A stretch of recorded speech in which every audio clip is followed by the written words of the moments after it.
गुरुब्रह्मा गुरुविष्णु गुरुदेवो महेश्वरः गुरुसाक्षात् परब्रह्मा तस्मै श्री गुरवे नमः।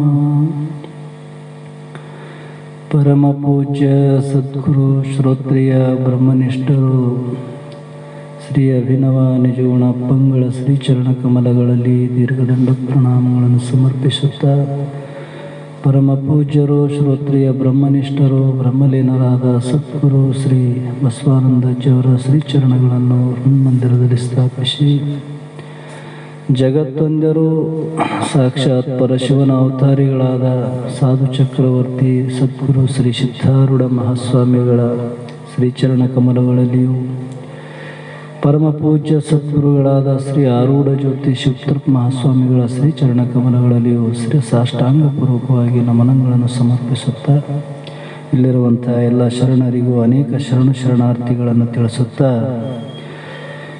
ನಡೆದಿರುವಂಥ ಶಾಸ್ತ್ರ ಶ್ರೀಮದ್ ಭಗವದ್ಗೀತಾ ಎನ್ನುವ ಗ್ರಂಥದ 5ನೇ ಅಧ್ಯಾಯ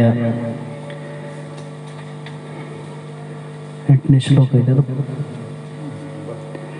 9ನೇ ಶ್ಲೋಕ ಇಂದಿನ ಆಧಾರದ ವಿಷಯವಾಗಿರುವಂಥದ್ದು.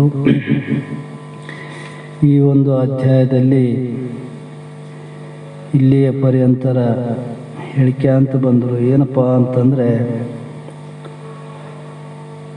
ಆತ್ಮನು ದೇಹ ಇಂದ್ರಿಯ ಮನಸ್ಸುಗಳಿಗೆ ಅತೀತನು, ಅವನು ಸರ್ವಕ್ಕೂ ಸಾಕ್ಷಿಯಾಗಿದ್ದು ಚಿತ್ತವೃತ್ತಿಗಳೆಲ್ಲ ಪ್ರಕಾಶ ಮಾಡುವುದರಿಂದ ಅವನು ಯಾವ ಕಾರ್ಯಕ್ಕೂ ಕರ್ತನಲ್ಲ. ಮನಸ್ಸಿಗೂ ಬುದ್ಧಿಗೂ ಅತೀತನಾಗಿರುವಂಥ ಯಾವ ಆತ್ಮಸ್ವರೂಪ ಚಿತ್ ಸ್ವರೂಪ ಅಂತ ಹೇಳಿಕೊಂಬಂದ್ರೆ ಚಿದ್ರೂಪ ಅಂದರೆ ಜಾಗ್ರ ಸ್ವಪ್ನ ಸುಸುಪ್ತಿ ತುರ್ಯಾವಸ್ಥೆ ಪರ್ಯಂತ ಅರಿಯುವಂಥ ವಸ್ತು ಏನದ ಅದಕ್ಕೆ ಚಿದ್ರೂಪ ಅಂತ ಕರೆದಾರ, ಅದಕ್ಕೆ ಆತ್ಮ ಅಂತಲೂ ಕರೆದಾರ. ಅಂಥ ಆತ್ಮನು ಏನು ಮಾಡ್ತಾನಪ್ಪ ಅವನ್ನ ಅಂತಂದರೆ ಚಿತ್ತವೃತ್ತಿಗಳೆಲ್ಲವನ್ನು ಅರಿಯುತ್ತಿರುವನು. ಚಿತ್ತವೃತ್ತಿ ಅಂದ್ರೆ ಏನು? ಚಿತ್ತ ಅಂದ್ರೆ ಮನಸ್ಸು ಅಂತ ಇಲ್ಲಿ ಮನ ಬುದ್ಧಿ ಆದಿ ಇವುಟ್ರ ವೃತ್ತಿಗಳನ್ನು ಅರಿಯುತ್ತಿರುವನು ಅಂದ್ರೇನು? ಇವುಟ್ರ ಭಾವ ಮತ್ತು ಅಭಾವವನ್ನು ಏಕಕಾಲದಲ್ಲಿ ತಿಳಿಯುವಂಥ ಸಾಮರ್ಥ್ಯ ಐತೆ ನೋಡು. ನನ್ನ ಮನಸ್ಸಿಗೆ ಇಂಥದ್ದು ಬಂತು ಅಂತ ಹೇಳಕ್ಕಲ್ಕೂ ಇದ್ದಾನ, ನನ್ನ ಮನಸ್ಸಿಗೆ ಇಂಥದ್ದು ಹೋಯ್ತು ಅಂತ ಹೇಳಕ್ಕಲ್ಕೂ ಇದ್ದಾನ. ಅಂದ್ರೆ ಮನಸ್ಸಿನ ಭಾವ ಅಭಾವಗಳನ್ನು ತಿಳಿಯುವಂಥ ಏನು ಅರಿವು ರೂಪ ಇದ್ದಾನ, ಅವನು ಪ್ರಕಾಶ ಮಾಡುವನು. ಅಂದರೆ ಆ ಬೆಳಗುವನಂದ್ರೆ ಔಟ್ರ ಭಾವ ಅಭಾವವನ್ನು ಬೆಳಗ್ತಾನೆ. ಅವು ಬೆಳಗಂಗಿಲ್ಲ, ಅವು ಬೆಳಗ್ತವೆ. ನಾವು ಬೆಳಗಂಗಿದ್ರೆ ಔಟ್ರ ಅಭಾವವನ್ನು ಹೇಳ್ತಿರ್ಲಿಲ್ಲ. ನಾವೆಲ್ಲರ ಅಭಾವ ಹೇಳ್ತೀವಿ, ಎದುರು ಅಭಾವ ಹೇಳ್ತೀವಿ, ಮನುಷ್ಯನ ಅಭಾವ ಹೇಳ್ತೀವಿ, ಬುದ್ಧಿಯ ಅಭಾವ ಹೇಳ್ತೀವಿ, ಇಂದ್ರಿಯಗಳ ಅಭಾವವನ್ನು ಹೇಳಕ್ಕೆ ಬರ್ತದೆ. ಆದರೆ ಅರಿವಿನ ಅಭಾವ ಹೇಳಕ್ಕೆ ಬರ್ತದೆ. ಯಾಕಂದ್ರೆ ತಿಳಿದ ಹೇಳ್ಬೇಕಲ್ಲ, ತಿಳಿಯೋನು ಒಬ್ಬನ ಇದ್ದೇ ಇದು ತಿಳಿಸಿಕೊಳ್ಳುವಂಥ ವಸ್ತು ಒಂದಿರಬೇಕಾಗ್ತದೆ. ಅದಕ್ಕೆ ಅವನು ಯಾವ ಕಾರ್ಯಕ್ಕೂ ಕರ್ತನಲ್ಲ. ಮತ್ತು ಇದಕ್ಕೆ ಕರ್ತ ಇದೇನ ಅಂದ್ರೆ ಕರ್ತ ಅವನಲ್ಲ. ಈ ಇಂದ್ರಿಯಾದಿ ಮನ ಬುದ್ಧಿಯಾದಿಗಳಿಂದ ವ್ಯವಹಾರ ನಡೆದದಕ್ಕೆ ಏನೈತಲ್ಲ, ಈ ವ್ಯವಹಾರಗಳಲ್ಲಿ ನಾನು ಎಂಬ ಬುದ್ಧಿ ಅನ್ನೋದು ಅದು ಕರ್ತ ಆಗ್ತದೆ. ಆದರೂ ಅವಿದ್ಯಾ ದೋಷದಿಂದ ಜೀವನು ತನ್ನ ಸ್ವರೂಪವನ್ನು ಮರೆತು ಸ್ಥೂಲ ಸೂಕ್ಷ್ಮ ಕಾರಣ ದೇಹದೊಳಗಿಂದ ತಾಧ್ಯಾತ್ಮವನ್ನು ವಹಿಸಿ, ಅಂದರೆ ದೇಹಾದಿ ಧರ್ಮಗಳನ್ನು ನಾನು ತಿಳಿದೀನಿ, ನನಗೆ ತಿಳಿದದ, ಅಥವಾ ನಾನು ಗೊತ್ತೈತೆ, ಅಥವಾ ನನಗೆ ತಿಳಿತು, ನಾನು ಮಾಡೀನಿ, ನಾನು ನೋಡೀನಿ, ನಾನು ಕೇಳೀನಿ, ನೀನು ಆಡ್ತೇನೆ, ಇದ್ರಾಗ ನೀ ಮಾಡೋನಲ್ಲ ಬಿಡೋನಲ್ಲ. ಆದರೆ ಇಂದ್ರಿಯಾದಿ ಧರ್ಮಗಳು ನನವು ಅಂತ ಭಾವನೆ ಮಾಡಿ ನೀ ಅದರಲ್ಲಿ ತಾಧ್ಯಾತ್ಮವನ್ನು ವಹಿಸಿ ಕರ್ತೃತ್ವ ಭೋಕ್ತೃತ್ವವನ್ನು ಅನುಭವ ಮಾಡ್ತಾನೆ. ಹೀಗೆ ತಾನು ಇಂದ್ರಿಯಗಳೆಂತಲೂ ಮನಸ್ಸೆಂತಲೂ ತಿಳಿದು ಅವುಗಳ ಮಾಡುವ ಕ್ರಿಯೆಗಳನ್ನು ವಿಕಾರಗಳ ತನ್ನಲ್ಲಿ ಆರೋಪ ಮಾಡಿಕೊಳ್ಳುತ್ತಾನೆ. ಈಗ ಆರೋಪ ಮಾಡ್ತಾವಲ್ಲ, ಎದ್ರ ಮೇಲೆ ಆರೋಪ ಮಾಡ್ತೀವಿ ನಾವು? ಈ ವ್ಯವಹಾರದ ಮೇಲೆ ಆರೋಪ ಮಾಡಕ್ಕೆ ಬರ್ತದೆ. ಈ ವ್ಯವಹಾರದ ನಡೆದಂಥ ಕ್ರಿಯೆಗಳು ಇವು ಆತ್ಮನ ಸ್ವರೂಪ ಏನು ಅಂದರೆ ಆತ್ಮನ ಸ್ವರೂಪ ಅಲ್ಲ. ಇಂದ್ರಿಯಾದಿಗಳಿಂದ ನಡೆಯುವಂಥ ವ್ಯವಹಾರ ಇರಲಿ, ಅಂತಃಕರಣಾದಿಗಳಿಂದ ನಡೆಯುವಂಥ ವ್ಯವಹಾರನೇ ಇರಲಿ, ಇವೆಲ್ಲವೂ ತನ್ನ ಪ್ರತ್ಯೇಗಾತ್ಮ ಸಾಕ್ಷಿ ರೂಪನಾದ ತನ್ನಲ್ಲಿ ತೋರಿ ಅಳಿಯುವು. ಇಂಥ ತೋರಿ ಅಳಿಯುವಂತಹ ಈ ವ್ಯವಹಾರಗಳು ನಾನು ಅಂತ ತಿಳಿದದ್ದು ನೋಡು, ಇದು ಅಜ್ಞಾನ ಅಂತರ. ಈ ಆರೋಪಿಸಿಕೊಂಡು ದುಃಖವನ್ನು ಅನುಭವಿಸುತ್ತಾನೆ. ದುಃಖ ಎಲ್ಲಿ ಬಂತು? ದುಃಖ ಆಗ್ಯದ ಅಂತ ನೀ ಹೇಳ್ತಿದ್ದಂದ ಮೇಲೆ ನೀ ಇಂದ್ರಿಯಾದಿ ಧರ್ಮಗಳನ್ನು ಅಂತಃಕರಣ ಧರ್ಮಗಳನ್ನು ನಾನು ಅಂತ ತಿಳಿದು ಅದಕ್ಕೆ ನೀನು ದುಃಖ ಐತಂತ ನೀ ದುಃಖ ಮಾಡ್ತಿದ್ದಿ. ನಿನ್ನಲ್ಲಿ ಅದು ದುಃಖ. ದುಃಖವನ್ನು ತಿಳಿಯೋನು ನೀ ಬೇರೆನೇ ಇದ್ದೆ, ಸುಖ ದುಃಖಗಳನ್ನು ಬೇರಿಟ್ಟು ಅರಿಯುವಂಥ ಸಾಕ್ಷಿ ರೂಪನೇ ಇದ್ದೆ. ಆದರೆ ದುಃಖ ಸುಖದ ಅನುಭವ ಮಾಡ್ತಕ್ಕಂಥ ಮನಬುದ್ಧಿಯಾದಿಗಳ ಆ ಭಾವ ಏನದ ಅದು ನಾನು ಅಂತ ತಿಳಿದದ್ದು ನೋಡು, ಅದಕ್ಕೆ ನಿನ್ನಲ್ಲಿ ದುಃಖಿ ಸುಖಿ ಅಂತ ತಿಳಿದಿದ್ದೆ. ಹೀಗಿದ್ದು ಅಂಥ ಶ್ರೋತ್ರಿಯ ಬ್ರಹ್ಮನಿಷ್ಠನಾದಂಥ ಸದ್ಗುರುವಿನ ತತ್ವಜ್ಞಾನ ಬೋಧೆಯಿಂದ ಸುಖಿ ದುಃಖಿ ಎಲ್ಲಿವರೆಗೆ ಐತಿರಿ ಅಂದರೆ ಎಲ್ಲಿವರೆಗೆ ನೀನು ಬ್ರಹ್ಮನಿಷ್ಠನಾಗಿರುವಂಥ ಒಬ್ಬ ಶ್ರೋತ್ರಿಯನಾಗಿರುವಂಥ ಸದ್ಗುರುವಿನ ಸಾಮೀಪ್ಯವನ್ನು ಒಯ್ದು ಅವರಿಂದ ತತ್ವಜ್ಞಾನ ಬೋಧೆಯಿಂದ, ತತ್ವಜ್ಞಾನ ಅಂದ್ರೆ ತತ್ ಅಂದರೆ ಪರಮಾತ್ಮ ಅಂತ, ಬೋಧೆ ಅಂದ್ರೆ ಏನು? ಜ್ಞಾನ ಅಂತ. ಆ ಪರಮಾತ್ಮನೇ ನಾನಿದ್ದೇನೆ ಎಂಬ ಜ್ಞಾನವನ್ನು ನೀಡುವಂಥ ಏನು ಸದ್ಗುರುಗಳಿದ್ದಾರ, ಮಹಾತ್ಮರಿದ್ದಾರ, ಅಂಥವರಲ್ಲಿ ನೀನು ಎಲ್ಲಿವರೆಗೆ ಇಂಥ ಜ್ಞಾನವನ್ನು ಪ್ರಾಪ್ತಿ ಮಾಡಿಕೊಳ್ಳುವುದಿಲ್ಲವೋ ಅಲ್ಲಿವರೆಗೆ ಅವಿದ್ಯ ದೋಷವನ್ನು ನಕ್ಕಾಡ್ತದೆ. ಯಾವಾಗ ನೀ ಅವರಿಂದ ಈ ತತ್ವಜ್ಞಾನವನ್ನು ಪಡೆದೆ ಆ ಕ್ಷಣದಲ್ಲಿ ಅವಿದ್ಯ ದೋಷ ಕಳೆದುಕೊಂಡು ಮಹನೀಯನು ಆತ್ಮಸ್ವರೂಪದಲ್ಲಿ ಸ್ಥಿತನಾಗಿದ್ದು ನಿಜವನ್ನು ತಿಳಿದು ಆಯಾ ಇಂದ್ರಿಯಗಳ ಕಾರ್ಯಗಳಲ್ಲಿ ಪ್ರವರ್ತಿಸಿದರೂ ತಾನು ಮಾತ್ರ ಪ್ರವೃತ್ತಿಯನ್ನು ಬೆಳಗುವ ಸಾಕ್ಷಿಯಂತೆ ಇರುತ್ತಾನೆ. ಮೊದಲು ವ್ಯವಹಾರ ಐತೆ, ಈಗೂ ವ್ಯವಹಾರ ಇರ್ತದೆ. ಜ್ಞಾನ ಆದ್ಮೇಲೆ ವ್ಯವಹಾರ ಇಲ್ಲ ಅಂತಲ್ಲ. ಮೊದಲು ಹೆಂಗಿದ್ದು ಇಂದ್ರಿಯಗಳು ಈಗೂ ಇದಾವೆ ಜ್ಞಾನ ಆದ ಬಳಿಕ. ಮತ್ತೆ ಪೂರ್ವಕಾಲದಲ್ಲಿ ಹೆಂಗಿದ್ದು ಮನಾದಿ ವ್ಯವಹಾರಗಳು ಈ ಜ್ಞಾನ ಆದ ಮೇಲೆ ಕೂಡ ವಿದ್ಯೆ ಇರ್ತಾವೆ.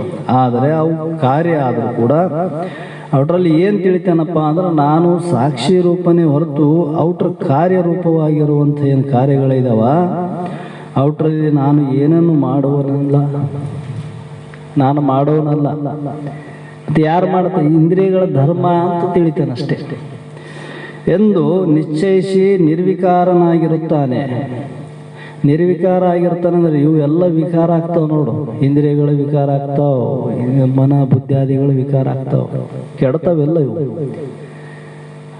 ವ್ಯವಹಾರ ಕೆಡ್ತಾವೆ. ಇದು ಒಂದೇ ರೀತಿ ಇರ್ತದೇನ? ಅಂತಃಕರಣ ವೃತ್ತಿ ಒಂದೇ ರೀತಿ ಇರಂಗಿಲ್ಲ. ಕ್ಷಣ ಕ್ಷಣಕ್ಕೂ ಬದಲಾವಣೆ ಆಗ್ತದ, ಇಂದ್ರಿಯಗಳು ಬದಲಾವಣೆ ಆಗ್ತಾವ.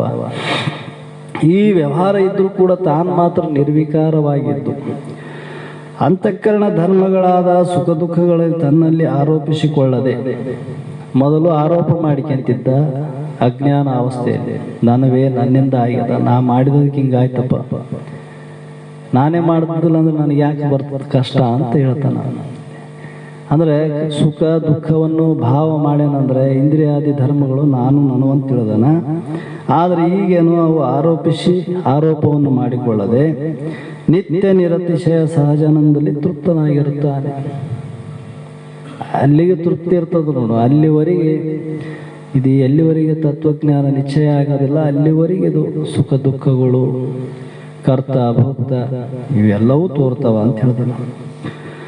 ಅದಕ್ಕೆ ಕೆಲವ್ರು ಏನು ಮಾಡ್ತಾರಪ್ಪ ಅಂತಂದ್ರೆ, ಹೌದು ಬರ್ದಾರವರು, ವೇದಾಂತ ವಿಚಾರ ಅಂದರೆ ಕೇವಲ ಶುಷ್ಕವಾದ ಅಲ್ಲ, ಬರೇ ಮಾತಿನಿಂದ ಮಾತಾಡಿ ಬಾಯಿಂದ ಬಾಯಿಗೆ ಹೇಳೋಗೋದಲ್ಲ. ಇದನ್ನ ಅನುಷ್ಠಾನಕ್ಕೆ ತರಬೇಕು. ಅಲ್ಲಿ ಹೇಳಿರುವಂಥ ವಾಕ್ಯಗಳು ಪ್ರತಿಯೊಂದು ವಾಕ್ಯಗಳು ವೃತ್ತಿಯಲ್ಲಿ ಬರಬೇಕು. ಅದು ಭಾವಪೂರ್ಣವಾಗಿ ಕೊಡಬೇಕು. ಕೆಲವರು ಏನು ಮಾಡ್ತಾರೆ, ಶುಷ್ಕ ವೇದಾಂತಿಗಳಾದ ಕೆಲವರು ದೃಢವಾದ ಅಪರೋಕ್ಷವಾದ ಆತ್ಮಜ್ಞಾನವನ್ನು ಪಡೆಯದೆ, ಅಂದ್ರೇನು, ಬಾಯಿಲೇನು ಎಲ್ಲೋ ಸುಬ್ರಹ್ಮನ ಮಾತು ನಡೀತವ, ಆದರೆ ತಮ್ಮಲ್ಲಿ ಮಾತ್ರ ಜೀವಭಾವ, ದೃಢಜ್ಞಾನ ಇಲ್ಲ. ಅದೃಢ ಜ್ಞಾನ, ಸಂಶಯ, ಅಸಂಭಾವನೆ, ವಿಪರೀತ ಬುದ್ಧಿ ಮತ್ತು ಇವೆಲ್ಲ ಇದ್ದರಲ್ಲಿ ಅಲ್ಲಿ ದೃಢ ಇರ್ತದೆ ಜ್ಞಾನ. ದೃಢ ಇರಂಗಿಲ್ಲ. ದೃಢ ಜ್ಞಾನ ಅದನಿಗೆ ಯಾವ ಸಂಶಯವೂ ಇರಂಗಿಲ್ಲ. ಅವನಿಗೆ ಎಲ್ಲ ಕಾಲವೂ ಒಂದೇ, ಎಲ್ಲ ಸಮಯನೂ ಒಂದೇ, ಸುಖನೂ ಅಷ್ಟೇ, ದುಃಖನೂ ಅಷ್ಟೇ. ಅದರಲ್ಲಿ ಭೇದ ಭಾವನೆ ಇಲ್ಲ ಅವನಿಗೆ. ಯಾಕಂದ್ರೆ ಅವನಿಗೆ ದೃಢ ಅದ, ನಿಶ್ಚಯ ಅದ, ಅವನಲ್ಲಿ ಯಾವ ಭೇದ ಇಲ್ಲ. ಈ ಅದೃಢ ಜ್ಞಾನ ಇರ್ತದೆ ನೋಡು, ಇದರ ಪ್ರಭಾವ ಭಾಳ ಇರ್ತದೆ ಜಗತ್ತಿನಲ್ಲಿ, ಬಹಳ ಪ್ರಭಾವ ಇರ್ತದೆ. ನೋಡಿದವರಿಗೆ ಬಹಳ ಮೈ ಮರೆತು ಹೋಗಂಗಿರ್ತದೆ. ಎಷ್ಟು ಜ್ಞಾನಪ್ಪ, ಎಂಥ ಜ್ಞಾನ ತಿಳಿದು, ಆದ್ರೆ ಅದರಲ್ಲಿ ನಿಶ್ಚಯ ಇರಂಗಿಲ್ಲ, ಸಂಶಯ ಭಾಳ ಇರ್ತದೆ.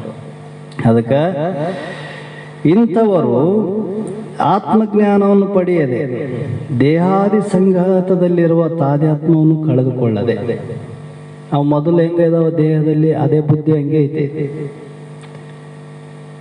ವಿಚಾರ ಏನು ಎಲ್ಲ ವೇದಾಂತದ ವಿಚಾರ ಐತೆ. ಅದಕ್ಕೆ ಶುಷ್ಕ ವೇದ ಅಂತಂದ್ರೆ ನಿಜಗೊಂಡ್ರೆ ಈ ಮಾತನ್ನ ಬರ್ದಾರ ಜ್ಞಾನ ಪ್ರತಿಪಾದದಲ್ಲಿ.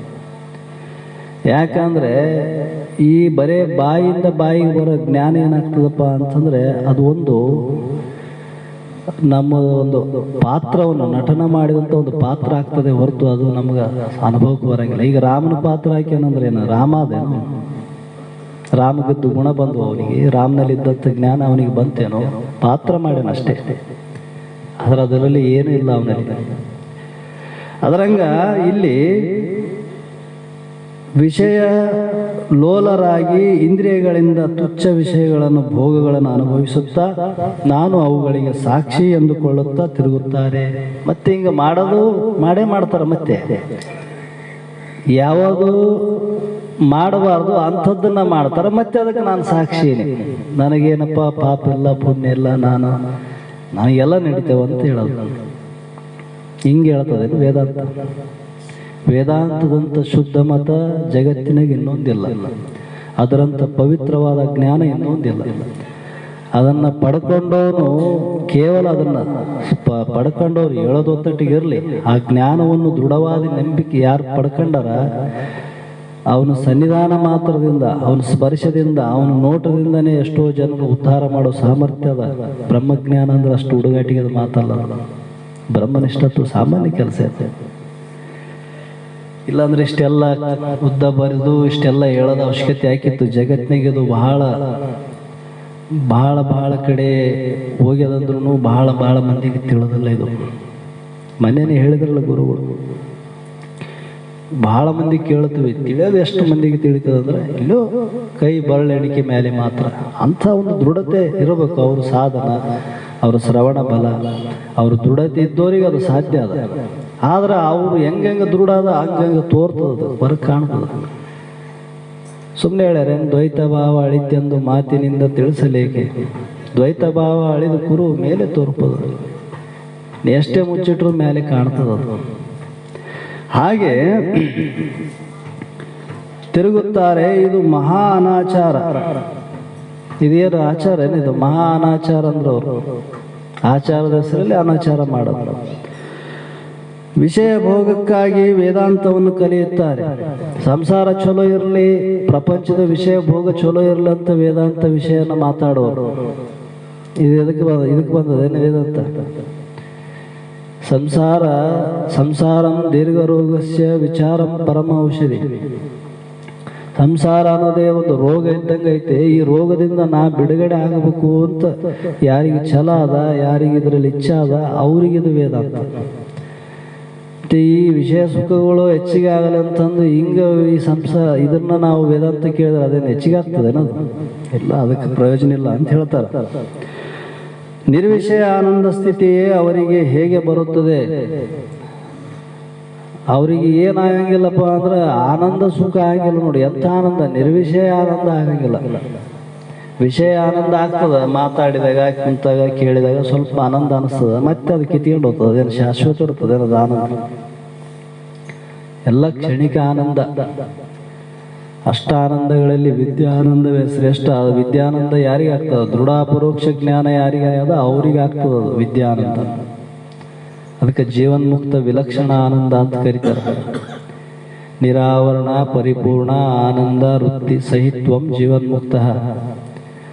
ಕೇವಲ ಆನಂದ ಶಬ್ದ ಹೇಳಿದರೆ ಆನಂದ ವಿಷಯದಾಗನೂ ಅದ, ಮತ್ತೆ ಆ ಕಡೆ ಹೋಗ್ತದ ವೃತ್ತಿ. ಅದಕ್ಕೆ ನಿರಾವರಣ ಅಂತಂದ್ರು. ನಿದ್ರೆಗೆ ಆನಂದ ಐತಿ ಅಲ್ಲ, ನಿರ್ವಿಷಯ ಆನಂದ ಐತಿ. ನಿರ್ವಿಷಯ ಆನಂದ ಅಂತ ಹೇಳಿದ್ರೆ ನಿದ್ದೆಗೂ ನಿರ್ವಿಷಯ ಆನಂದ ಐತೆ, ಮತ್ತೆ ನಿದ್ದೆಗೆ ಹೋಗ್ತದ ವೃತ್ತಿ. ನಿರಾವರಣ ಅಂತ ಹೇಳಿದ್ರು ಅವರು. ಆವರಣ ಐತಿ ಎಲ್ಲ ನಿದ್ದೆಗೆ. ಎದ್ದ ಮೇಲೆ ನಾನು ಬ್ರಹ್ಮ, ನಾ ಆತ್ಮಸ್ವರೂಪಿನಿ, ನನಗೆ ಜನನಿಲ್ಲ ಮರಣ ಇಲ್ಲ ಎಂಬ ಜ್ಞಾನ ಆಗ್ತದೆ ಎದ್ದ ಮೇಲೆ. ಮೊದಲು ಹೆಂಗಿತ್ತು ಜೀವಭಾವ, ಹಂಗೆ ಎದ್ದು ಬರ್ತದೆ. ಅಂದ್ರೆ ಇಲ್ಲಿ ಆವರಣ ಕೂಡೆ ಐತಿ ಅಂತ ಅರ್ಥ. ಆದ್ರೆ ಜ್ಞಾನ ಆದವ್ರಿಗೆ ಅದು ಇರಂಗಿಲ್ಲ ನೋಡು ಆವರಣ. ಅಸತ್ಪಾದಕ ಆವರಣ, ಅಭಾನಪಾದಕ ಆವರಣ ಅಂತ ಕರೆದಾರ. ಈ ಎರಡು ಆವರಣಗಳ ನಿವೃತ್ತಿಯೇ ನಿರಾವರಣ. ಮತ್ತೆ ಈ ಎರಡು ಆವರಣ ಇಲ್ಲದ ನಿವೃತ್ತಿ ಮತ್ತು ಆನಂದ ಆಯಿತು. ಮತ್ತೆ ಸಮಾಧಿ ಸ್ಥಿತಿಯಲ್ಲಿ ಯೋಗ ಮಾಡುವಂಥ ಒಬ್ಬ ಸಾಧಕನಿಗೂ ಆನಂದ ಅದ. ಎಲ್ಲಿ? ಯೋಗದಲ್ಲಿದ್ದಾಗ, ಸಮಾಧಿ ಸ್ಥಿತಿಯಲ್ಲಿದ್ದಾಗ ಆನಂದ ಐತೆ, ಆ ಕಡೆ ಹೋಗ್ತದ ವೃತ್ತಿ. ಅದಕ್ಕೆ ಅವರಲ್ಲಿ ಒಂದೊಂದು ಮಾತು ಬರೆದು, ವೃತ್ತಿ ಸಹಿತ್ವಂ. ಎದ್ದಿರಬೇಕು, ನಿನ್ನ ಇಂದ್ರಿಯಗಳು ಇರಬೇಕು, ಮನ ಬುದ್ಧಾದಿಗಳು ಇರಬೇಕು, ನೀನು ನಿರ್ವಿಷಯ ಆನಂದ ಅನುಭವ ಮಾಡ್ತಿರ್ಬೇಕು. ನೋಡು, ಇದು ಜೀವನ್ಮುಕ್ತನ ಲಕ್ಷಣ. ಕಣ್ಣು ಮುಚ್ಚಿಕೊಂಡು ಕುಂದಿರೋದಲ್ಲ, ಇಲ್ಲೇ ಒಂದು ಗುಡದಾಗ ಹೋಗಿ ಕುಂದಿರೋದಲ್ಲ. ಇದು ಎದ್ದೇ ಇರಬೇಕು. ಎದ್ದಾಗ ನಿನಗೆ ಆನಂದದ ಅನುಭವ ಆಗಬೇಕು. ಅಂತ ಆನಂದದ ಅನುಭವ ಈ ಯಾರಿಗೆ ಆಗ್ತದ ನೋಡು, ಅದು ದೃಢ ಪರೋಕ್ಷ ಜ್ಞಾನ. ಇಂಥ ಇವರು ದಾರಿಯ ತಪ್ಪು ಎಂತಲೂ ಆದರ್ಶಕ್ಕೆ ಭಂಗ ಬರುತ್ತದೆ ಅಂತಲೂ ತೋರಿಸುವುದಕ್ಕಾಗಿ ಈ ಅಧ್ಯಾಯದಲ್ಲಿ ಸಾಕ್ಷಿ ಜ್ಞಾನವನ್ನು ಪಡೆದುಕೊಂಡವನಿಗೆ 5 ಲಕ್ಷಣಗಳು ಇರಬೇಕೆಂದು ಹೇಳಿದ್ದಾರೆ. ಯಾಕಂದ್ರೆ ಇಂಥವ್ರು ದಾರಿ ತಪ್ಪಿರುತ್ತದ ನೋಡಪ್ಪ. ಮತ್ತೆ ನೀನು ಅವ್ರಂತ ತಪ್ಪಿಡಿದಾರೆ, ನಿನಗೂ ದಾರಿ ತಪ್ಪಿಸೋರೆ ಅವರು. ಯಾಕಂದ್ರೆ ತಮಗೇನು ಅನುಭವ ಆಗ್ಯದ ಅದನ್ನ ಹೇಳೋರು. ಅದಕ್ಕೆ ನೀ ಹಿಂಗೆ ತಪ್ಪು ಬೇಡ ಅಂತ ಹೇಳ್ತಾರೆ. ಹೇಳಿದ್ದಾರೆ, ಈ ರೀತಿಯಿಂದ ಅವಿದ್ಯೆಯು ನಾಶವಾದ ಮೇಲೆ ಇಂಥ ಸಾಕ್ಷಿ ಜ್ಞಾನವು ಸಿದ್ಧಿಸುತ್ತದೆ. ಯಾವಾಗಲೇ ಆವರಣ ಭಂಗ ಆಯಿತು, ಇನ್ನ ಸ್ವರೂಪದ ಜ್ಞಾನ ನಿನಗಾಯ್ತು, ಆ ಕ್ಷಣದಲ್ಲಿ ನಿನಗೆ ಸಾಕ್ಷಿ ಭಾವ ನೆಲೆ ನಿಲ್ತದ. ದೃಶ್ಯ ಪದಾರ್ಥಗಳು ತಾದಾತ್ಮ್ಯ ಸಂಬಂಧ, ತಾನು ಅವುಗಳು ಬೇರೆ ಎಂಬ ಸಾಕ್ಷಿ ಜ್ಞಾನ ಎರಡು ಒಂದೇ ಕಾಲ ಸ್ಥಳದಲ್ಲಿ ಇರುವುದು ಹೇಗೆ ಸಂಭವಿಸುತ್ತದೆ? ಹೆಂಗೆ ಸಂಭವ ಆಗ್ತದ? ಒಂದೇ ಕಾಲದಲ್ಲಿ ಒಂದೇ ಸಮಯದಲ್ಲಿ ದೃಶ್ಯ ಪದಾರ್ಥಗಳು ತಾನು ಬೇರೆ, ಇವು ದೃಶ್ಯ ಆದವು ನಾನು ದೃಕ್ ಸ್ವರೂಪ, ಮತ್ತೆ ಅಂತ ಸಾಕ್ಷಿ ರೂಪ ಎಂಬ ಜ್ಞಾನ ಒಂದೇ ಕಾಲದಾಗ ಹೆಂಗೆ ಬರ್ತದ್ರಿ ನಮಗ ಅಂತಂದ್ರೆ, ಸಾಕ್ಷಿ ಜ್ಞಾನವಿದ್ದವನಿಗೆ ದೃಶ್ಯ ಸಂಬಂಧವೇ ಕೂಡಿದ್ದು. ಮತ್ತೊಂದು ದೃಷ್ಟಿಯಿಂದ ನೋಡಿದರೆ ಸಾಕ್ಷಿ ಜ್ಞಾನವಿದ್ದವನು ಇಂದ್ರಿಯಗಳ ತುಚ್ಛ ವಿಷಯಗಳಲ್ಲಿ ಪ್ರವರ್ತಿಸಲಾರ. ಸಾಕ್ಷಿ ಜ್ಞಾನ ಇದ್ದವನಿಗೆ ಇಂದ್ರಿಯಗಳಲ್ಲಿ ವೃತ್ತಿ ಪ್ರವೃತ್ತಿ ಆಗಂಗಿಲ್ಲ. ಪ್ರವೃತ್ತಿ ಆಗಂಗಿಲ್ಲ ಅಂದ್ರೆ ಏನು? ಅವ್ರ ಇಂದ್ರಿಯಗಳು ಇಲ್ಲ ಅಂತಲ್ಲ, ಕಣ್ಣಿಲ್ಲ ಅಂತಲ್ಲ, ಕಿವಿ ಇಲ್ಲ ಅಂತಲ್ಲ, ಬಾಯಿ ಇಲ್ಲ ಅಂತಲ್ಲ, ಎಲ್ಲ ಇದಾವೆ ಇಂದ್ರಿಯಗಳು. ಕ್ರಿಯೆ ಇಲ್ಲ ಅಂತೆಲ್ಲ, ಕ್ರಿಯೆನೂ ಇರ್ಬೋದು. ಆದರೆ ಆ ವೃತ್ತಿಯಲ್ಲಿ ಅವನ ವೃತ್ತಿ ಭಾವ ಪ್ರವೇಶ ಆಗಂಗಿಲ್ಲ. ಅವನು ಇದು ನೋಡಿದ ತಕ್ಷಣ ವೃತ್ತಿ ಹೆಂಗೆ ಪ್ರವೃತ್ತಿ ಆಗ್ತದೆ ನೋಡಿ ನಮ್ಮದು. ಯಾವ್ದು ಕಣ್ಣಿಗೆ ಒಂದು ಶಬ್ದ ರೂಪ ಆಗೋಣ, ಅದರಲ್ಲಿ ವೃತ್ತಿ ಆಗ್ತದಲ್ಲ, ಭಾವ ಹೋಗ್ತದಲ್ಲ, ಅದರಂಗೆ ಅವನು ಪ್ರವೃತ್ತಿ ಆಗಂಗಿಲ್ಲ. ತುಚ್ಛ ವಿಷಯದಲ್ಲಿ ಅಂತೂ ಮೊದಲು ಆಗಂಗಿಲ್ಲ. ಒಳ್ಳೆ ವಿಷಯದಲ್ಲಿ ಅವನ ಪ್ರವೃತ್ತಿ ಆಗಂಗಿಲ್ಲ. ಇದು ಸುಖದ್ದು, ಇದು ಶ್ರೇಷ್ಠ ಅಂತಾನೆ ಅವನಿಗೆ ಇರಂಗಿಲ್ಲ ಕಲ್ಪನಾ ಅಂದಮೇಲೆ. ಇನ್ನು ಮಾಡಬಾರ್ದು, ಎಂಥವು ನೋಡಬಾರ್ದು, ಎಂಥ ಕೇಳಬಾರ್ದು ಅಂಥ ವಿಷಯದಲ್ಲಿ ಪ್ರವೃತ್ತಿ ಆಗ್ತದೆ ಅವನಿಗೆ, ಎಂದ ಆಗಂಗಿಲ್ಲ. ಏಕೆಂದರೆ ತಮೋಗುಣದಿಂದ ರಜೋಗುಣಕ್ಕೆ, ರಜೋಗುಣದಿಂದ ಸತ್ವಗುಣಕ್ಕೆ, ಸತ್ವಗುಣದಿಂದ ಶುದ್ಧ ಸತ್ವಗುಣಕ್ಕೆ ಏರಿದ ವಿವೇಕಿಯು ಮನಸ್ಸು ಕೆಳಕ್ಕೆ ಜಾರಿ ರಜಸ್ತಮಗಳಲ್ಲಿ ಭೋಗ ವಿಲಾಸಗಳನ್ನು ಹೊಂದುವುದಿಲ್ಲ. ಎಷ್ಟು ಕಷ್ಟಪಟ್ಟು ಬಂದವರು ಅವ್ರು ಇಲ್ಲಿ ಗೊತ್ತಾ, ಮುಮುಕ್ಷುಗಳಾದವರು. ಮೊದಲೇನಿತ್ತು, ತಮೋಗುಣದಲ್ಲಿದ್ದರು ಅವರು, ಅಜ್ಞಾನ ಅವಸ್ಥೆಯಲ್ಲಿ ಏನೊಂದು ತಿಳಿಯದೆ ತಮ್ಮನ್ನು ತಾವು ಮರೆತು ಅನೇಕ ದುಃಖಗಳಲ್ಲಿ ಒಳಗೂಡಿ ಅದನ್ನು ತ್ಯಾಗ ಮಾಡಿ ಈಗ ರಜೋಗುಣಕ್ಕೆ ಬಂದರ ಇಲ್ಲಿ ಮುಮುಕ್ಷ ಆದ. ಮತ್ತೆ ಅದರಲ್ಲಿ ವಿಚಾರ ವಿವೇಕದಿಂದ ಸತ್ವಗುಣಕ್ಕೆ ಬಂದನ. ಅಂಥ ಸತ್ವಗುಣದಲ್ಲಿ ಮುಖ್ಯ ಮಹಾಸತ್ವಗುಣವಾದಂಥ ತನ್ನ ಸ್ವರೂಪದ ಚಿಂತನೆ ಮಾಡಕತ್ತಾನ. ಅಷ್ಟು ಮ್ಯಾಕೆ ಏರಿದವನು ಮತ್ತೆ ಕೆಳಗೆ ಬರ್ತಾನೆ ಇನ್ನು ವಿಷಯಕ್ಕಾಗಿ, ಅವ ಎಂದೂ ಬರಂಗಿಲ್ಲ. ಹೀಗೆ ಬರಲಾರನು ಭೋಗ ವಿಲಾಸಗಳಲ್ಲಿ ದೃಷ್ಟವಾಸನೆಗಳನ್ನುಂಟು ಮಾಡುವ ಚೇಷ್ಟೆಗಳಲ್ಲಿ ಎಂದಿಗೂ ಪ್ರವರ್ತಿಸಲಾರನು. ಭೋಗ ವಿಲಾಸಗಳಲ್ಲಿ ಅಂದ್ರೇನು, ತನಗೆ ಎಷ್ಟು ಬೇಕು ಜೀವನ ಉಪಜೀವನಕ್ಕಾಗಿ ಅವನ ಪ್ರಾರಬ್ಧ ನಿಮಿತ್ತದಿಂದ ಏನು ತನಗೆ ಬದುಕದ. ಯಾಕಂದ್ರೆ ಎಲ್ಲರ ಪ್ರಾರಬ್ಧ ಒಂದೇ ರೀತಿ ಇರಂಗಿಲ್ಲ. ಒಬ್ಬನು ಭಿಕ್ಷೆ ಬೇಡಬಹುದು, ಇನ್ನೊಬ್ಬನ ರಾಜ ಆಗಿ ಭೋಗ ಅನುಭವ ಮಾಡಬಹುದು, ಒಬ್ಬನು ದರಿದ್ರನಾಗಿ ಮನೆ ಮನೆ ಬೆಡಕೆ ತಿನ್ನಬಹುದು, ಇನ್ನೊಬ್ಬನು ಆರಾಮಾಗಿ ಪಲ್ಲಕ್ಕಿ ಮೇಲೆ ಕುಂತು ಮೆರಿಬಹುದು. ಅವ್ರವ್ರ ಪ್ರಾರಬ್ಧ ಭೋಗ ಅದು. ಪ್ರವೃತ್ತಿ ಪ್ರಾರಬ್ಧ, ನಿವೃತ್ತಿ ಪ್ರಾರಬ್ಧ ಅಂತ ಇದಾವೆ. ಪ್ರವೃತ್ತಿ ಪ್ರಾರಬ್ಧ ಇತ್ತಂದ್ರೆ ಭೋಗದಲ್ಲಿ ಇರ್ತಾನೆ, ಆದ್ರೂ ಕೂಡ ಎಷ್ಟು ಇರ್ತಾರ ಅವರು ಅಜ್ಞಾನಿಗಳಂತೆ ಅದ್ರಾಗ ಮೈ ಮರ್ತಿರಂಗಿಲ್ಲ. ಎಷ್ಟು ಜೇಕ ಅಷ್ಟರಲ್ಲಿ ಅದರಲ್ಲಿ ಹೋಗ್ತಾರ, ಅಷ್ಟಕ್ಕೆ ಬಂದ್ಬಿಡ್ತಾರ ಅವರು. ದೃಷ್ಟವಾಸನೆಗಳಲ್ಲಿ ಮತ್ತೆ ಅವು ದುಷ್ಟು ಅಂತ ಎಲ್ಲ ತ್ಯಾಗ ಮಾಡಿದ್ರು ಮತ್ತೆ ಹೋಗ್ತಾರೆ ಅದ್ರಾಗ, ಎಂದು ಕೈ ಇಡಂಗಿಲ್ಲ. ಮಾಡುವ ಚೇಷ್ಟೆಗಳು ಎಂದಿಗೆ ಪ್ರವರ್ತಿಸಲಾರರು. ಕಡದ ಮಜ್ಜಿಗೆಯಿಂದ ಹೊರಗೆ ತೆಗೆದ ಬೆಣ್ಣೆಯ ಪುನಃ ಮಜ್ಜಿಗೆಯಲ್ಲಿಟ್ಟರೆ ಅದು ಎಲ್ಲಿಯೂ ಮುಳುಗುವುದಿಲ್ಲ. ದೃಷ್ಟಾಂತ ಕೊಟ್ಟರು ಅವರು. ಬೆಣ್ಣೆ ಒಂದ್ಸಲ ಆಯ್ತಂದ್ರೆ ಮತ್ತೆ ಅದ್ರಾಗ ಮುಳುಗ್ತದೆ, ಮಜ್ಜಿಗೆ ಮುಳುಗಂಗಿಲ್ಲ.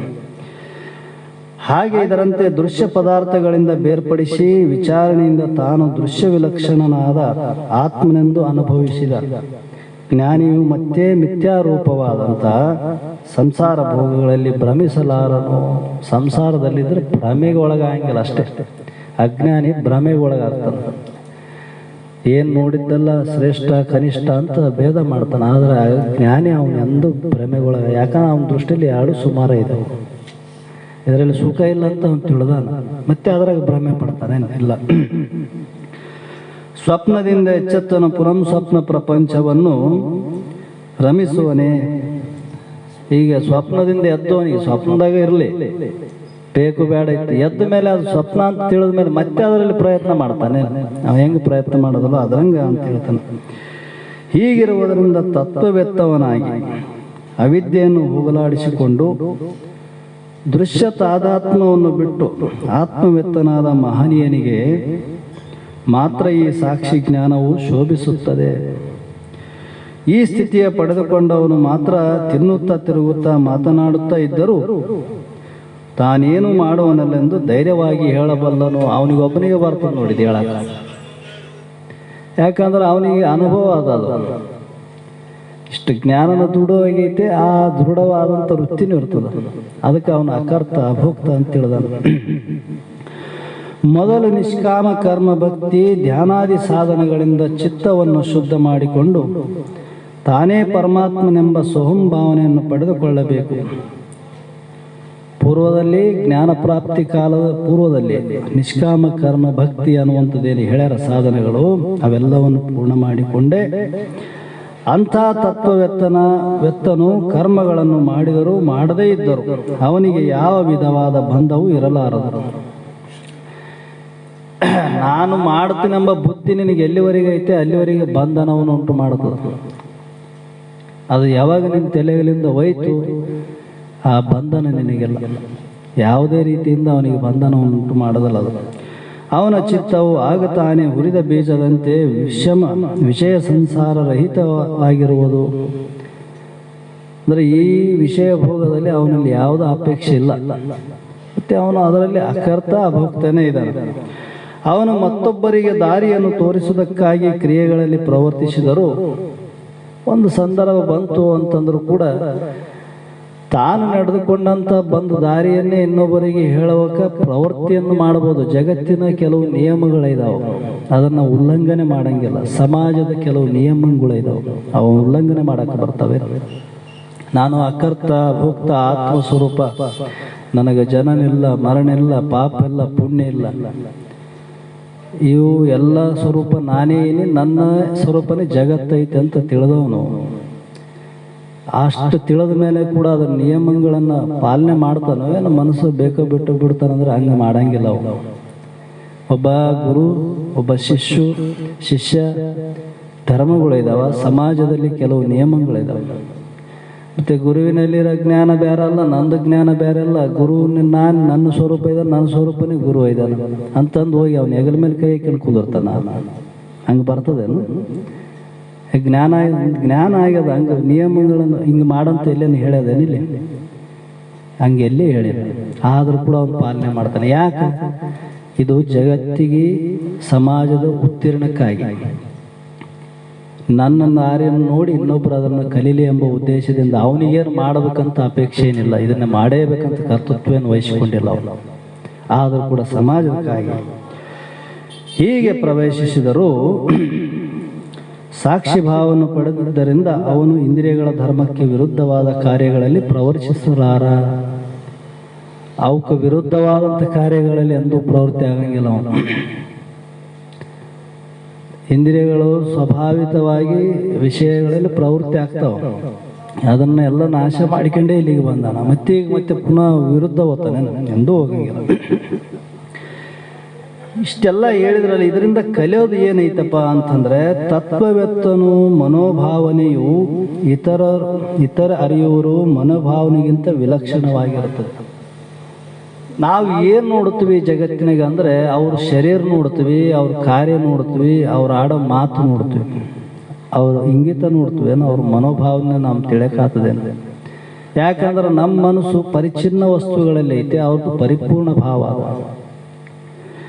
ಹೀಗೆ ಇರುವಾಗ ಅವನು ಇಂದ್ರಿಯಗಳಿಂದ ಸರ್ವ ಕೆಲಸಗಳನ್ನು ಮಾಡುತ್ತಿದ್ದರು. ಅವರೆಲ್ಲ ಮಾಡಕತ್ತಾರೆ, ಇಂದ್ರಿಯಗಳಿಂದ ಎಲ್ಲ ಕೆಲಸ ಮಾಡಿ ನಡೆದದ, ಅವರಿಂದ ವ್ಯವಹಾರ ನಡೆದದ. ತಾನು ಏನು ಮಾಡುವನಲ್ಲಂದು ತಿಳಿಯುತ್ತಾನೆ. ಅವನು ಜ್ಞಾನಿ ಹಿಂಗೆ ತಿಳಿದ. ನಾವೇನು ತಿಳ್ಕೊಂಡಿವಿ? ನಾವೆಲ್ಲ ಮಾಡ್ತೀವಿ, ನಮ್ಮಂಗೆ ಅವರು ಮಾಡ್ತಾರ. ಅವರಿದ್ರೆ ಜೀವನ್ ಮುಕ್ತರು, ನಾವಿದ್ರೆ ಬದ್ಧರು ಅಂತ ನಮ್ಗೆ ಯಾಕೆ ಆಗ್ಯದ ಅಂದ್ರೆ, ನಮಗೆ ಕರ್ತೃತ್ವ ಬುದ್ಧಿ ಅದ, ಅವರಲ್ಲಿ ಇಲ್ಲ ಅಷ್ಟೇ. ತತ್ವವೆತ್ತನಲ್ಲದವರು ಸರ್ವವನ್ನು ತಾವೇ ಮಾಡುವ ಎಂಬ ಕರ್ತೃತ್ವವನ್ನು ವಹಿಸುತ್ತಾರೆ. ಇವರಲ್ಲಿ ಅಭಿಮಾನ ಇರ್ತದೆ, ಯಾವಾಗ ನೋಡು ಅಭಿಮಾನ. ಸಣ್ಣದಕ್ಕೆ ಅಭಿಮಾನ, ದೊಡ್ಡದಕ್ಕೆ ಅಭಿಮಾನ. ಒಂದು ಸಣ್ಣ ಸೂಜಿ ಅಂತದ್ದು ಮಾಡಿದ್ರು ಅದನ್ನು ದೊಡ್ಡದು ವಿಶಾಲವಾಗಿ ಹೇಳ್ತಾರೆ, ಯಾಕಂದ್ರೆ ಅವ್ರಿಗೆ ಅಭಿಮಾನ ಭಾಳ ಇರ್ತದೆ. ಆದರೆ ಜ್ಞಾನಿಗೆ ಇದು ಯಾವ್ದು ಅಭಿಮಾನ? ತಾನು ಪರಮಜ್ಞಾನಿ ಇದ್ರೂ ಕೂಡ ತಂದು ಕುರು ತೋರಿಸಂಗಿಲ್ಲ, ಅಷ್ಟು ಸೂಕ್ಷ್ಮ ಇರ್ತಾರೆ ಅವರು. ಅಭಿಮಾನ ಹೊರಗಿಡಂಗಿಲ್ಲ. ಇದೇ ಕಲಿತಕ್ಕಂಥದ್ದು. ಹೀಗೆ ಕರ್ಮವನ್ನು ಮಾಡಿದರೂ ಬಂಧನವಾಗದಂಥ ಉಪಾಯ ಯಾವುದು? ಮತ್ತು ಈ ಜಗತ್ತಿನಲ್ಲಿ ಏನಾದರೂ ಒಂದು ಮಾಡಬೇಕಲ್ಲ, ನಾವು ವ್ಯವಹಾರ ನಡೆದೇ ನಡಿಬೇಕು, ಕ್ರಿಯೆಯಲ್ಲಿ ನಡೆದೇ ನಡೀತೇವೆ, ಶರೀರ ಇರೋ ಪರ್ಯಂತ ನಡೆಯೋದು. ಆದ್ರೆ ನಾವು ನಡೆದರೂ ಕೂಡ ನಮಗೆ ಅದು ಬಂಧನ ಆಗಲಾರ್ದಂಥ ಉಪಾಯ ಏನಾದರೂ ಐತೇನೋ ಪರಮಾತ್ಮ ಅಂದರೆ ಹೇಳ್ತಾನೆ ಅಂತ. ಬ್ರಾಹ್ಮಣ್ಯ ಅಧ್ಯಾಯ ಕರ್ಮಣಿ ಸಂಗತ ತ್ವಕ್ತ ಕರೋತಿ ಯಃ ಲಿಪ್ಯತೆ ನಾಸ ಪಾಪೇನ ಪದ್ಮ ಪವಿತ್ರಂ ವಿಭಾಂಸೆ ಅಂತ ಹೇಳ್ತಾನೆ. ನೋಡು, ತಾನು ಮಾಡುವ ಸಮಸ್ತ ಕರ್ಮಗಳನ್ನು ಪರಮಾತ್ಮನಿಗೆ ಸಮರ್ಪಿಸಿ ಈ ಸಮಸ್ತ ದೃಶ್ಯಗಳು, ಕರ್ಮಗಳು, ಸಮಸ್ತ ವ್ಯವಹಾರಗಳು ಕನ್ನಡಿಯಲ್ಲಿ ಪ್ರತಿಬಿಂಬಿಸಿದ ಬ್ರಹ್ಮದಲ್ಲಿ ಕಲ್ಪಿತಗಳೆಂದು ಭಾವಿಸಿ. ಹೆಂಗ ನಾವು ಮಾಡುವಂಥ ಹಲವು ಕ್ರಿಯೆಗಳು ಇರ್ಬೋದು, ಅನೇಕ ವ್ಯವಹಾರಗಳು ಇರ್ಬೋದು. ಅವೆಲ್ಲವೂ ಏನಿದಾವ? ದೃಶ್ಯ ಆಗಿ ಇದಾವ. ಅದಕ್ಕೆ ತಿಳಿಯೋನು ದೃಕ್ ನೀತಿ. ಈ ವ್ಯವಹಾರಗಳು ಹೆಂಗಿದಾವ? ಕನ್ನಡಿಯಲ್ಲಿ ಪ್ರತಿಬಿಂಬಿಸಿದಂತ. ಕನ್ನಡಿಯಲ್ಲಿ ಪ್ರತಿಬಿಂಬಿಸಿ ಅಂದ್ರೆ ಕನ್ನಡಿ ಇಟ್ಟಿವಿ, ಕನ್ನಡಿಗೆ ಎಲ್ಲ ಪ್ರತಿಬಿಂಬ ಬೀಳ್ತದ. ಯಾರು ಮುಂದೆ ಬರ್ತಾರ ಅವ್ರ ಪ್ರತಿಬಿಂಬ ಬೀಳ್ತದ. ಮನುಷ್ಯರು ಬಂದ್ರೆ ಮನುಷ್ಯರು, ಪಶುಗಳು ಬಂದ್ರೆ ಪಶುಗಳು ಪ್ರತಿಬಿಂಬ ತೋರಿಸ್ತಾವ. ಆದ್ರೆ ಕನ್ನಡಿಗೆ ನಿಜವಾಗಿ ಐದವೇನು? ಐತೇನು? ಕನ್ನಡಿಗಿಲ್ಲ, ಕಲ್ಪಿತವಾಗಿ ಅಲ್ಲಿ ತೋರ್ತಾವ. ಅದರಂಗ ಆ ಪರಬ್ರಹ್ಮ ಸ್ವರೂಪನಾದ ಸಾಕ್ಷಿ ಪ್ರತ್ಯೇಗಾತ್ಮ ನಾನೇನಿದ್ದೀನಿ, ನನ್ನಲ್ಲಿ ಈ ಜಗತ್ತು ಕಲ್ಪಿತವಾಗಿ ತೋರ್ತದ. ಕಲ್ಪಿತವಾಗಿ ಅಂದ್ರೆ ಕಲ್ಪನಾ ಮಾತ್ರವಾಗಿ ತೋರ್ತದ. ಇದು ಕಲ್ಪನೆ ಇಲ್ಲ ಅಂದ್ರೆ ಈ ಜಗತ್ತೇ ಇಲ್ಲ. ಇಲ್ಲಿ ಯಾವ ವ್ಯವಹಾರವೂ ತೋರೋದಿಲ್ಲ. ಹಾಗೆ ಭಾವಿಸಿ ಅಹಂಭಾವವನ್ನು, ಕರ್ತೃತ್ವ ಭಾವವನ್ನು ಬಿಟ್ಟು ಅನಾಸಕ್ತ ಬುದ್ಧಿಯಿಂದ ಕರ್ಮಗಳನ್ನು ತಾನೇ ಆಚರಿಸುವವನಿಗೆ ತತ್ಕರ್ಮಿ ಜನಿತ ಸಂಬಂಧವಾಗಲಿ ಪಾಪವಾಗಲಿ ಅಂಟಲಾರದು. ಅಹಂಭಾವವನ್ನು ಮತ್ತು ಕರ್ತೃತ್ವ ಭಾವವನ್ನು,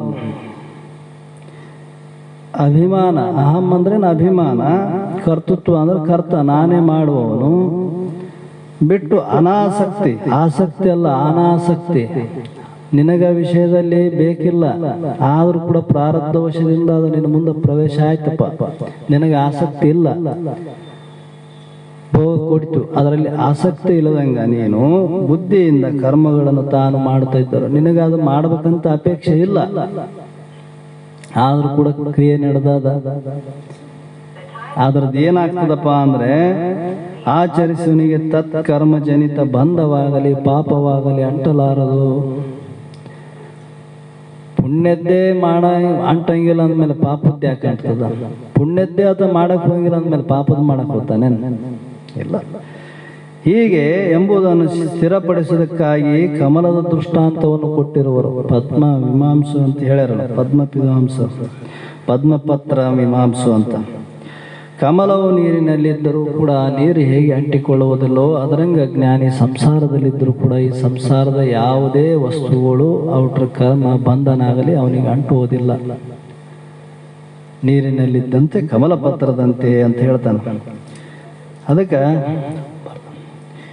ಈ ಈಶವಾಸ್ಯ ವಚನದಂತೆ ಇಲ್ಲಿ ಈಶವಾಸ್ಯ ಉಪನಿಷತ್ತಿಂದ ಒಂದು ಹೇಳ್ತಾರ, ಕರ್ಮಗಳಲ್ಲಿ ಬಂಧಿಸುವ ಸ್ವಭಾವವಿಲ್ಲ, ಕರ್ತೃತ್ವವೇ ಬಂಧನ. ಆ ಕರ್ತೃತ್ವವನ್ನು ಪರಮಾತ್ಮನಿಗೆ ಅರ್ಪಿಸಿದಾಗ ಆ ನಾನು ಮಾಡೋನು ಎಂಬ ಬುದ್ಧಿ ಇತ್ತು ಅಂದ್ರೆ ನನಗೆ ಅದು ಬಂಧ ಆಗ್ತಿತ್ತು. ಅದರ ನಾ ಮಾಡೋನೇ ಅಲ್ಲ ಅಂತ ತಿಳಿದಾಗ ಅದ್ರ ಬಂಧ ಯಾಕಿರ್ತದ? ಅದು ನಾನು ಅಕರ್ತ ಏನಿ ಅಂತ ಹಿಂಗೆ ತಿಳಿದವನಿಗೆ ಅದು ಬಂಧ ಎಲ್ಲಿಂದ ಬರ್ತದ ಅಂತ ಹೇಳ್ತಾನ. ಹರನೊಪ್ಪಿಸಿದವನಿಗೆ ಸುಂಕ ಉಂಟೆ ಎಂಬ ಗಾದೆಯ ಪ್ರಸಿದ್ಧವಾದಾಗ ಹಾವಿನ ಹಲ್ಲು ಕಳೆದ ಹಾವಾಡಿಸಬಲ್ಲನು, ಹಾವಿನ ಸಂಘವೇ ಲೇಸು. ಅವನಿಗೇನೈತಪ್ಪ ಅದರಿಂದ ಭಯ ಐತೇನೋ? ಅದ್ರದ್ದು ಏನು ಭಯ ಹೆಂಗಿಲ್ಲೋ ಅದರಂಗ ಅಂತ ಹೇಳ್ತಾನ. ಹೀಗೆ ಈ ಪಾಠದಿಂದ ಕಲಿಯೋದು ಏನೈತಪ್ಪ ಅಂತಂದ್ರೆ, ನಿಮಗೆ ಬಂಧವು ಬೇಕಿಲ್ಲವೇ? ಹಾಗಾದರೆ ಈ ಶ್ಲೋಕವನ್ನು ಆಚರಣೆಯಲ್ಲಿಟ್ಟುಕೊಳ್ಳಿರಿ. ಇದು ಬಂಧದಿಂದ ತಪ್ಪಿಸಿಕೊಳ್ಳುವ ಯುಕ್ತಿಯನ್ನು ಹೇಳುತ್ತದೆ. ತಾನು ಮಾಡಬೇಕಾದ ಕರ್ಮಗಳನ್ನು ನಾನು ಮಾಡುತ್ತೇನೆ ಎಂಬ ಕರ್ತೃತ್ವ ಬುದ್ಧಿಯನ್ನು ಬಿಟ್ಟು ಸರ್ವಕರ್ತೃತ್ವ ಈಶ್ವರನೇ ಎಂಬ ನಿಜಾಂಶವನ್ನು ತಿಳಿದು ಈಶ್ವರಾರ್ಪಣ ಬುದ್ಧಿಯಿಂದ ಕರ್ಮಗಳನ್ನು ಮಾಡಿದರೆ ಕಮಲಕ್ಕೆ ನೀರು ಅಂಟದಂತೆ ನಿರ್ಲಿಪ್ತನಾಗಿರುತ್ತಾನೆ. ಇದು ಎಲ್ಲಿವರೆಗೆ ಆ ಬುದ್ಧಿ ಆಗಂಗಿಲ್ಲ ಅಲ್ಲಿವರೆಗೆ ಇದೇನಪ್ಪ ಅಂದ್ರೆ ಬಂಧನ ರೂಪ ಅಂತ ತೋರ್ತದ. ಯಾಕೆ ತೋರ್ತದ ಅಂತಂದ್ರೆ ಅದರಲ್ಲಿ ಕರ್ತೃತ್ವ ಭೋಕ್ತೃತ್ವವನ್ನು ವಹಿಸಿಕೊಂಡಾನ, ಅದರಿಂದ ಇವನಿಗೆ ಈ ಬುದ್ಧಿಗಳು ತೋರ್ತಾವ. ಅದಕ್ಕೆ ಇದನ್ನ ನಿವೃತ್ತಿಯನ್ನು ಮಾಡಿಕೊಳ್ಳಲಿಕ್ಕೆ ಏನ ಉಪಾಯ ಅಂದ್ರೆ ಇದು ಒಂದೇ ಉಪಾಯ ಅಂದ್ರೆ ಅವರು ಸಮರ್ಪಣ ಭಾವ ಅಂತ. ಎಲ್ಲಿ ಸಮರ್ಪಣ ಬುದ್ಧಿ ಅದ ಅಲ್ಲಿ ಯಾವುದು ಬಂಧನೂ ಇಲ್ಲ. ಸಮರ್ಪಣ ಬುದ್ಧಿ ಯಾವಾಗ ಬರ್ತದ? ಯಾರಿಗೆ ಸಂಶಯ ಇಲ್ಲ, ಯಾರಿಗೆ ಅಭಿಮಾನ ಇಲ್ಲ, ಅವರಿಗೆ ಸಮರ್ಪಣ ಬುದ್ಧಿ ನೆಲೆ ನಿಲ್ತದ. ಹೀಗೆ ಹೇಳಿ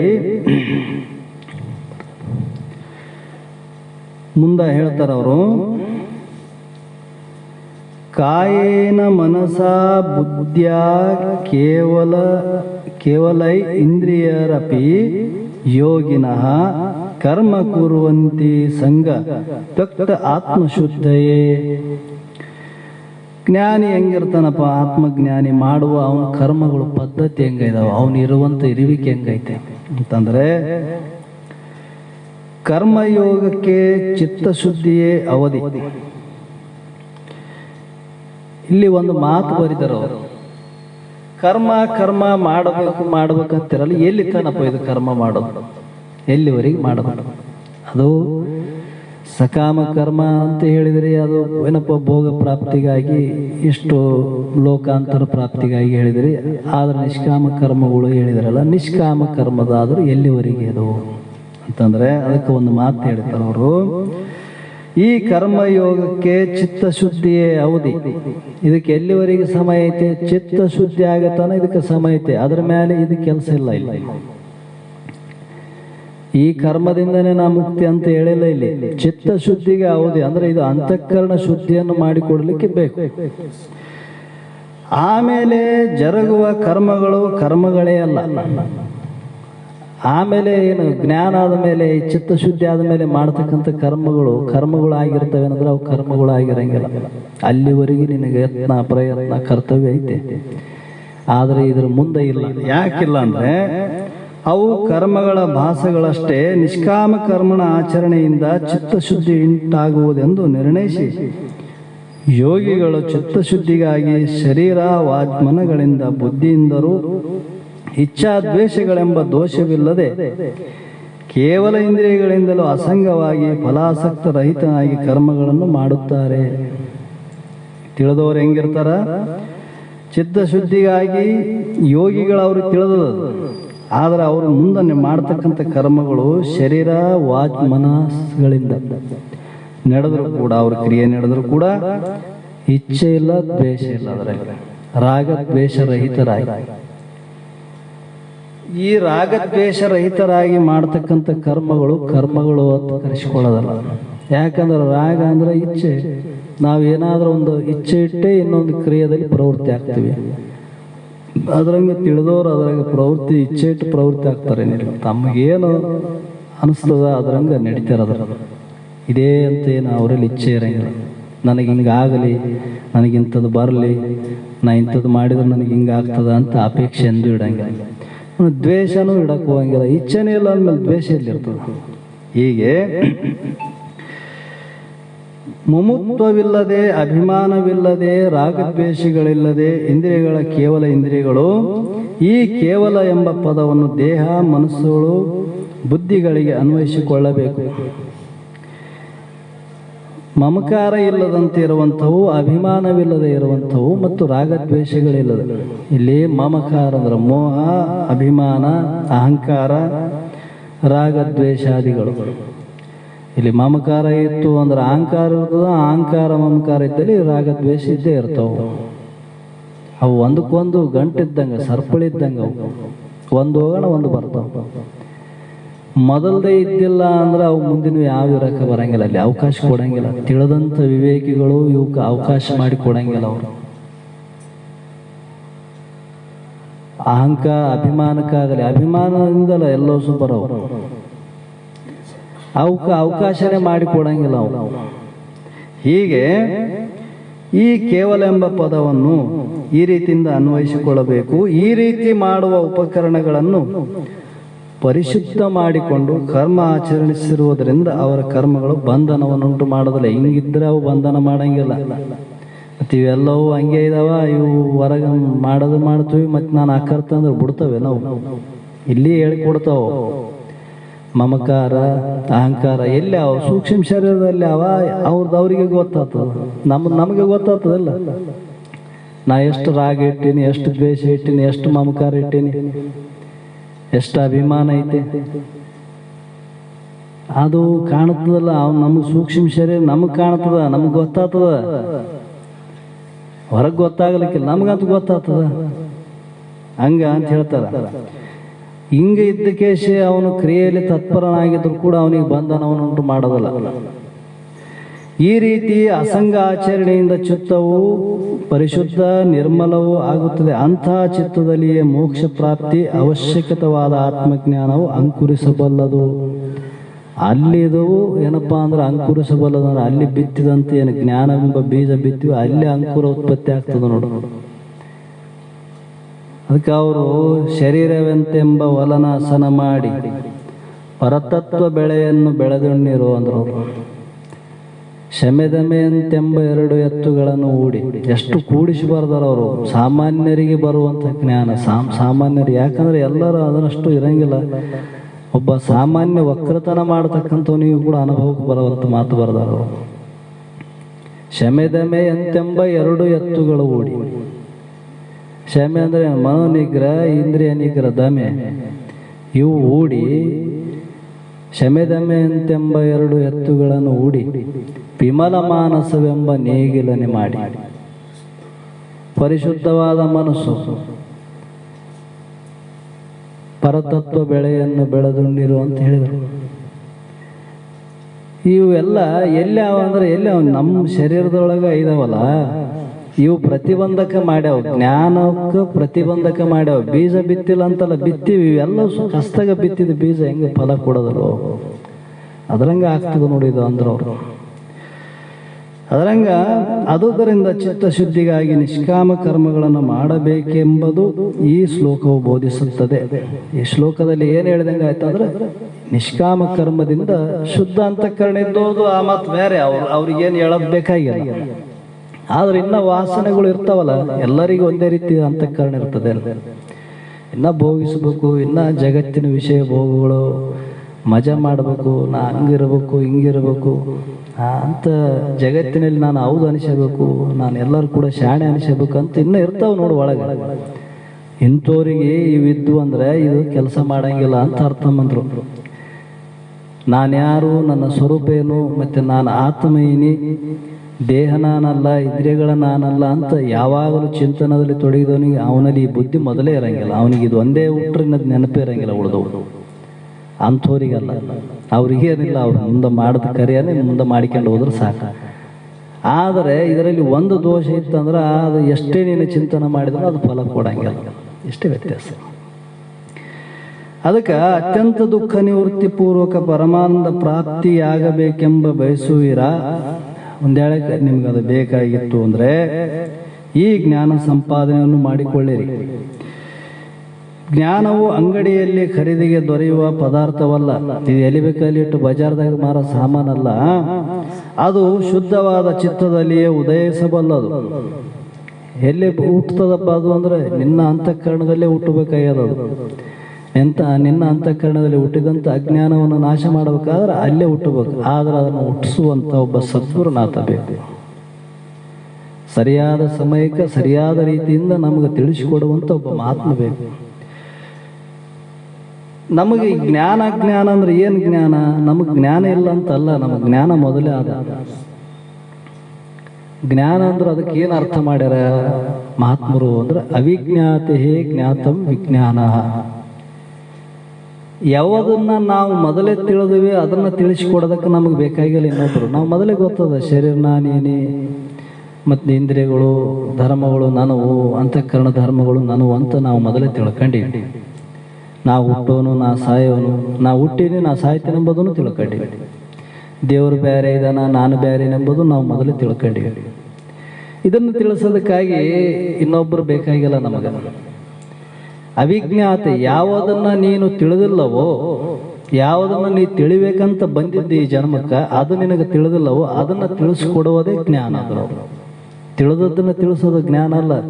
ನೀವು ಹುಟ್ಟಿದ್ದೆ ಸಾಯ್ತು, ನಾವು ಹುಟ್ಟಿನ ಸಾಯ್ತೇವೆ ನಾವು ಮೊದಲೇ ತಿಳಿದ್ವಿ. ನಾವು ಅದನ್ನೇನು ತಿಳಿಸೋದಕ್ಕೆ ಬೇಕಾಗಿಲ್ಲ.